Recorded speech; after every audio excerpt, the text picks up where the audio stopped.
Hello, everyone. My name is Sarah Martin. I'm the Director of Operations here at Family Source Consultant, and I'm very excited to introduce you today to Nikki Renslow. She is our Manager of Match Operations, and we are excited to talk today about just navigating the matching process and finding the right surrogate or right egg donor for you. And just want to connect with you today, Nikki, and just hear about your insights in particular on the matching process and what is important to consider.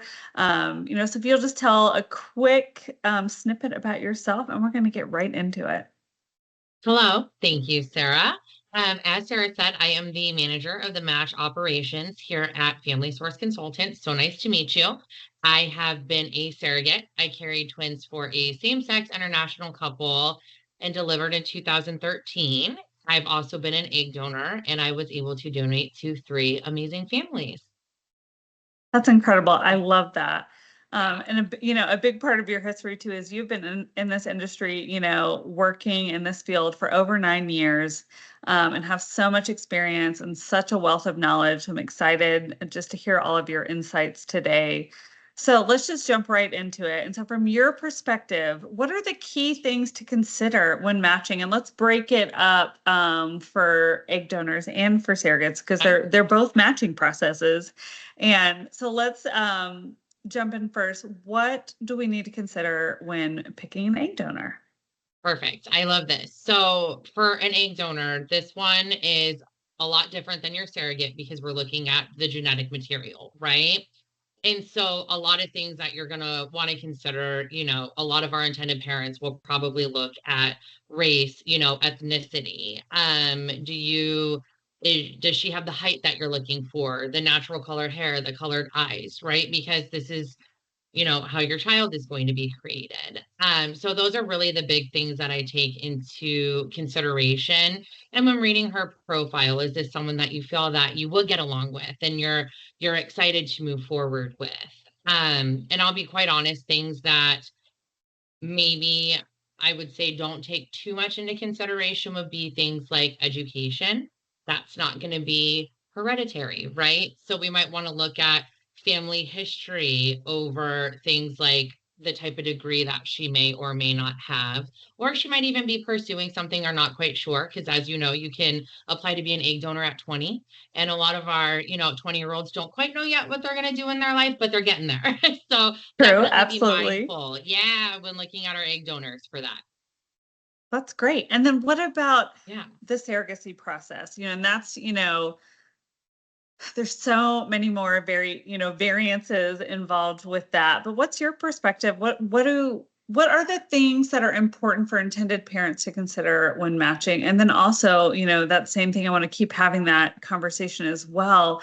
What, in your experience, and I'm experienced in the matching, world as well. And so let's have that conversation. I think it's so important. What are the things that parents really need to be focused on and also not get hung up on? I also, I'll kind of start too by, even when I speak with intended parents, it's just to, I want to at least start just to be open. Just like it's similar when the process is similar to when you're thinking about who you're dating or who you're interviewing for a job. When you see a surrogate profile, of course you're going to have immediate thoughts, immediate feelings, but I always want to encourage, parents. I'm like, let's meet. If there's a piece of you that's going, oh, there's some interesting things here in this profile, let's get on a call together and let's meet and see what that connection is like, and not just see a profile and go, oh, I don't know, there's this and this. Like, let's talk through that. And that's really what the matching team is here for, is like, it's to walk you through that. Let's share this profile with you and have this conversation, because you can,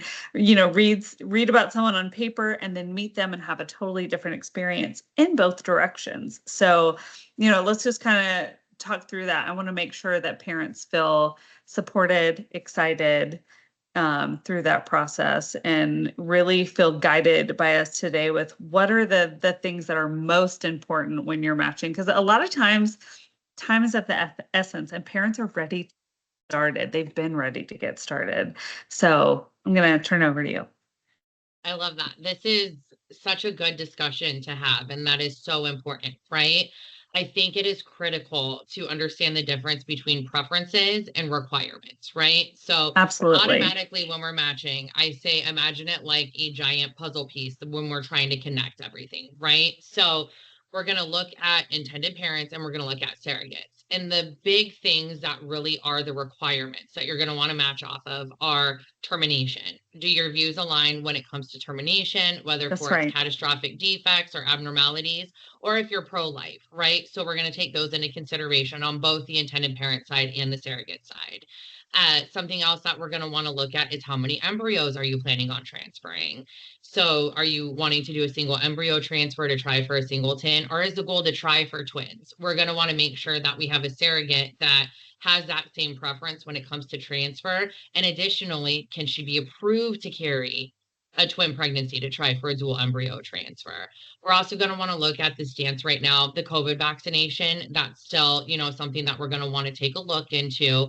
Is it something that you're requiring of your surrogate? Some surrogates may have it, some may not. So we're going to look at those as really your requirements on top of your clinic requirements. So all clinics do follow the ASRM guidelines, but some may be a little more lenient or a little more strict when it comes to those guidelines, right? So we have to look at BMI, prior pregnancies, prior C-sections, and there's a whole world of history that we're looking at there as well. So those are the main things that you're going to really want to focus on, as well as legalities. Legally, does the surrogate live in a state that you can work with, right? That's super important as well, because we all know that the legal process is different for international parents versus domestic parents. So we're going to take those into consideration. And then over here, you have your preferences, right? Your surrogate's location, whether she has insurance, whether she's married, single. These are things that you're going to want to really, I say, be a little bit more open on, because you might say, oh, I want a surrogate within driving distance, but I might find her and she's only one flight away, right? So I That's always right. say it's better to look and review and be open, because you don't know exactly what you don't know. And you might fall in love with the profile of a surrogate 3 states over, and you're like, okay, this might work. Well, Insurance. and that's where I'm totally interrupting you, but Yeah. that's where No, that you're the fine. match meeting is so important. Hmm. I was even recently in one and I loved it. Immediately they started talking about it was, between a surrogate in North Carolina and intended parents in Illinois. And it was like, oh wait, we have family that lives there. And, this is a place we've always wanted to visit. And, we were thinking, about matching with someone closer, but like this is such a great connection, even location wise, and there are easy flights and things like that. So I think you're exactly right. There's can be something that's a really great possibility that might not fit in that. Here's the thing, here are the preferences that are really important to me. They might not be, at the end of the day. And so it's important to find those things out. And the other things you noted, it's like that's why having an agency support you through this process is so huge so that you can really be informed about those things. Like, is this going to let us do that work for you? Like, is this, before we even present a profile, we're not going to present a profile, if it's a state that would not be good for you. It might be outside of your preferences, but it might be a better option for you when it comes to the end of your journey and you're doing those legal pieces. And we want that to be an easy process for you. Or if it's just the perfect surrogate and the legal process might be more detailed, that's also okay. Let us support you in that. We have great relationships with incredible attorneys all across the nation that are the experts with that. And so even if you're like, I don't know, this could be tricky, it could be, but let's find out. Let's find those things out. 1000%, and it's important. As myself, when I was a surrogate, I lived in Arizona and I had to travel to the fertility clinic. Surrogates usually need to travel at least twice for that medical screening and then again for transfer. In the clinic that I worked in Connecticut, and I live. So, you never I'm know sorry, exactly Nikki, how say that's going to that one more happen. time. Your audio just Oh, blipped for a second, okay. but tell me, so once you Yep. travel you're talking about being in Arizona, go again. Yeah. So I was in Arizona when I was a surrogate, and the fertility clinic that I traveled to, because surrogates need to travel for that medical screening and again for transfer, was in Connecticut. And now I live on the East Coast. So you never know what's going to happen. So, same thing. We have the conversation with surrogates. Are you willing to travel to a clinic? That's not going to be in your state for that medical screening and transfer. And so that's the one portion where we're like, let's be a little bit open. Same thing with insurance, with surrogacy getting, more popular in the world, getting more familiarized with it. There's so many more options. You'll never know, even if a surrogate has surrogacy friendly insurance, if that could change throughout the journey, right? And so that's one thing, like, if we can be open on that with the ACA, the Affordable Care Act, or, other policies that are available via third party vendors, it is something that is possible to move forward with the surrogate who doesn't have that insurance. And we can figure that out for you as well. I would add to that too. I'm so glad you brought up insurance. That's something I Yeah. think parents can get really stuck on. And of course, insurance is an expense and but it is something too, at the end of the day, if you have this incredible surrogate who's, a wonderful match for you and the insurance is the hang up, even if she has surrogacy friendly today, it doesn't mean she's going to have that throughout her journey. And that, you always have to we of course we don't want that, but let's say something happens where she works and her, company, folds or changes their insurance policy or, like that's something that can be employer related that maybe they switch carriers in the middle of the pregnancy and all of a sudden she, does not have surrogacy friendly insurance and we have to jump on top of that. So again, understand if it's, associated to cost, of course, but don't let that prevent you from matching because there are options and we work with, wonderful providers who can answer all those questions as well. 1,000%. And you have a team behind you that's going to help make Mhm. sure that that's put in place, because we want the journey to go smoothly for all parties, right? So these are definitely things that we want to take into consideration. And lastly, I would say also finding a surrogate who has the same views when it comes to communication. I do always Mhm. say communication is this organic thing, right? It's like a garden. The more you put into it, the more it grows into this beautiful thing. And really finding someone, if you're like interested in a surrogate who might have the potential of doing a sibling journey. So you're going to want someone who's comfortable staying in contact. Or not all parents want that contact afterwards, or surrogates and they want that to die down, and that's fine too. But really finding a surrogate who has that same communication goal, because that's going to be huge for the journey. And that's something that we'll discuss during that match meeting as well, just to make sure that everybody's on the same page.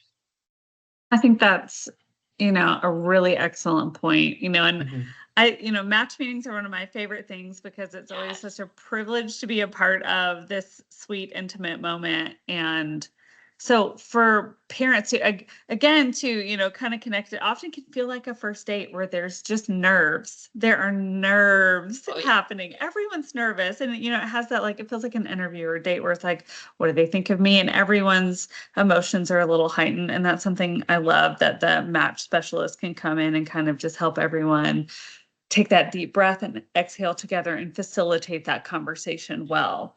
But I think, and from my perspective, we Right. have those great questions that are already designed, to cover everything. But in general, we always want to make sure that the parents and surrogate alike are being able to bring their questions to the table too. What are some questions that parents, you've hit on several, but Mhm. maybe are there any other questions that parents should be asking during the matching process with an egg donor or a surrogate, either one, just that you're like, these are really important things. Yep. And the answer might be whatever's important to you is important to bring up.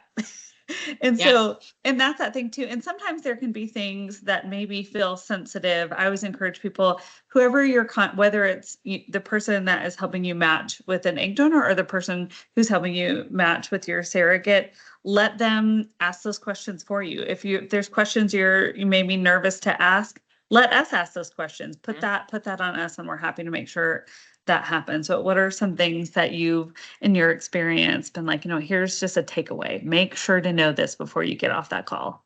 Yep. Support system's always big. Who is your support system? Whether you're an egg donor or a surrogate, they're going to be on medications. Who's your support system to help you through that time? As a surrogate, obviously, most likely they'll have children in the home. So who's a support system to help with the children while you travel, right? And you move forward on your journey. As an egg donor, who's your support system? You're going to be traveling to the intended parents clinic. You're going to be doing that medication. So who's your check-in to make sure that you feel good? Good. What kind of relationship do you want during and after the journey? That's huge. I gave birth to the twins in 2013 and still, talk to my intended parents to this day. So things to that effect are really important. Termination, just to make sure that everybody is on the same page. I think that that's also really important as well. Absolutely. Was Yeah. there anything else that you just want to share about, just the process of finding the right surrogate or donor in general that you just think is really important for our viewers today, just to know Yeah. while they're in this process? I would definitely say surrogacy, egg donation, both. They're very emotional processes. We think everybody going through it, we know that it's difficult on everybody's end, surrogates, egg donors, intended parents, and at least with the surrogacy journey, because they're a lot longer, right? Patience, we will get you there, we promise. We thank you in advance for patience while we navigate the portions of the journeys and the intricacies for you. And egg donation, making sure that you feel good and that you feel supported and you have an entire team that rallies behind you. Like, even though, for instance, I'm in, the matching team, I'm still rallying behind you and wanting to see how your journey is going. And please send those baby pictures. There's nothing we love more. But definitely hang in there. We got you. We're supporting you. We Right. care about you. Yeah. That's right. How about you? I would just, yes, absolutely. I'd literally had that conversation with an intended parent, that just transitioned to case management recently. I'm like, oh, I can't. I was like, even though this is kind of goodbye for us right now, please know that I will be contacting your case coordinator for updates and be Yep. seeing all that along the way. So don't be surprised if you hear from me again going, oh my goodness, I just saw this positive beta or what, whatever thing it is. And then just always looking forward to celebrating babies born and things like that. And, and with egg donation as well, celebrating those embryos, those retrievals and those embryos coming together. It's all exciting parts of the process. And so I think absolutely a great way to end. If you, are an existing client of us and this has, made you think, oh, I need to ask my match specialist a couple additional questions I haven't thought of today. Reach out to them right now. Of course, I'd love to support you. And then if you're a potential intended or recipient parent, we would love to hear from you. Please contact us directly at our website, familysourceconsultants.com, and we would love to connect with you as soon as possible. And Nikki, thanks again for having this conversation with me about this crucial part of the donor and surrogacy journeys. And great to see you today. Thank you. Always. Thank you. All right. Bye. Bye.